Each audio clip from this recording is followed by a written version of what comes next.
Big changes are happening in the NHS. The government has just announced that NHS England will be abolished. And so many people are asking what this would mean for staff and for patients or immigrants that are actually seeking to have sponsorship in the NHS. Will thousands lose their jobs? I will break all of this down in this video. It's a very quick update. I'll keep it as short, simple, and precise as possible. Hello and welcome back to my channel. My name is Evelyn. If you haven't subscribed yet, please remember to click the subscription button and hit the notification bell so you don't miss any update from this channel. So today's video, as I said, I'll be breaking down what this announcement would mean. So the government, by taking this decision, they're actually trying to reduce bureaucracy according to them. This means that NHS England will be merging with the Department of Health and Social Care. So these two boards or two organizations are practically doing the same thing according to the UK government,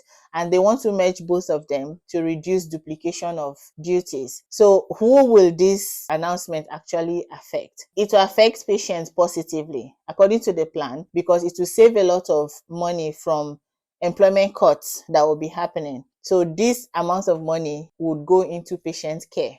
Then for staff that will be affected, it is mostly administrative staff. So the frontline healthcare workers are actually spared on this occasion. So in fact, I think it's a good thing for nurses, doctors, and other healthcare professionals, but it's not so good for administrative staff, because about 9,000 staff might be losing their job because of this announcement. Now, it's important for me to mention that it's only affecting NHS England. It's not going to be affecting Scotland, Wales, or Northern Ireland. So even if this is going to favor frontline staff, the nurses, healthcare assistants, and the rest of them, there is still a twist, because the government made another announcement recently, this same March, that they are increasing salary threshold for skilled worker visa from 23,200 to 25,000 pounds per annum.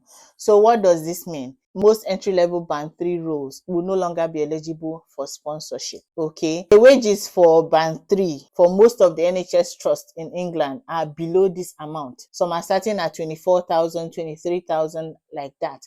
So those people in that category, if you already have your visa and probably your visa is just 3 years, you will not be able to renew your visa. Maybe you want to extend it to another 2 years. And these changes are coming to effect from 9th of April. And for you that is seeking sponsorship, I would advise you don't apply for any role that is below this threshold, because you know how NHS employment process takes a while. So you might get it now, and if you don't meet the threshold, you will not be able to get the sponsorship. This also, I would say, is not affecting NHS Scotland, because for NHS Scotland, even entry-level band 3 role is 26,000 up. So the wages here are higher. But there are still some roles in NHS England that are up to this amount as well. Now, in terms of renewal of sponsorship, what I would say is that let's keep our fingers crossed, because the agenda for change pay scale has not been announced yet for 2025-2026 year. If that comes and is favorable, then they might actually up the salary for band 3 support workers. So this is the update so that you know what to do.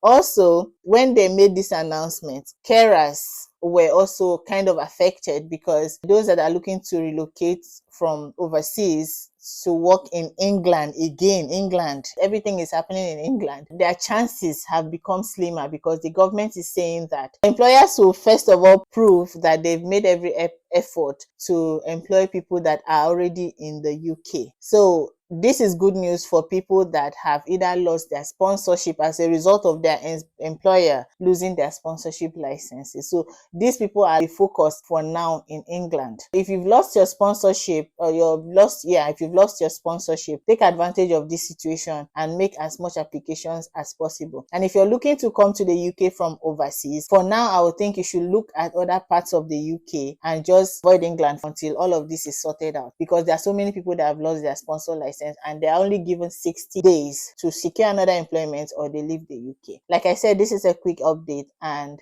well, I did say that I will be publishing a video on NHS interview questions and answers. This would come at another time. I needed to do this quickly so that you would plan ahead. So I will see you in my next video. Bye for now.